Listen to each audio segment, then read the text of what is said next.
আমি এখন পুরো অঙ্কটা একবার বলি। এটুকু দেওয়া ছিল,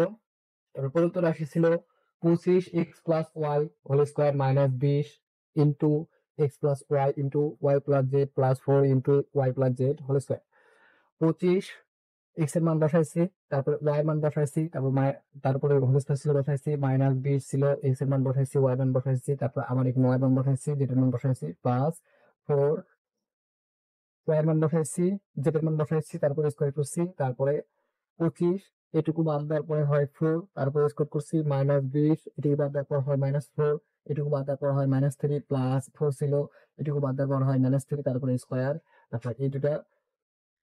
গুণ করে দিব পরবর্তী লাইনে, তারপরে এই সম্পূর্ণটুকু গুণ করলে হয় 240, তারপরে এইটুকু গুণ করলে হয় 4 × 9, তাহলে এটুকু গুণ করলে 400, 400 থেকে বিয়োগ 240, তারপর যোগ হচ্ছে 36, এটা আর এটা যোগ করে দিব 436, তারপরে 436 থেকে 240 বাদ দিলে 196 হয়। বিকল্পটা এটা একটা সূত্র বলছে, সূত্রটা হচ্ছে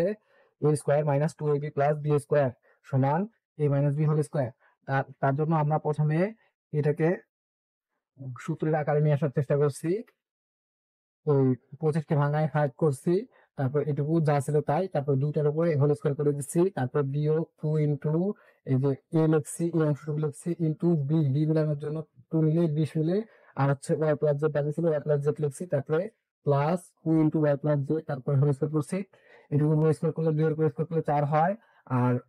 y প্লাস z তার উপরে হোল স্কয়ার। এখন তাহলে আমরা বলতে পারি যে এটুকু সমান হচ্ছে a² - 2ab + b² সমান হচ্ছে a - b হোল স্কয়ার। 5 এর সাথে x গুণ করলে 5x প্লাস 5 আর y গুণ করলে হয় 5y, মাইনাস 2 এর সাথে y গুণ করলে -2y, প্লাস মাইনাসে মাইনাস 2 এর সাথে y গুণ করলে 2 এর সাথে z গুণ করলে 2z, তারপরে স্কয়ার। তাহলে এখানে 5x ছিল, 5x বসাচ্ছি, প্লাস 5y -2y, 5 থেকে 2 বাদ দিলে 3 হয়, তারপরে -2z, তারপরে স্কয়ার সমান, এখন সবগুলো মান বসাই দিচ্ছি, মান বসাই দেওয়ার পরে এইটুকু ক্যালকুলেশন করছি, তারপরে এখানে স্কয়ার ছিল, স্কয়ার টু বসাইছি,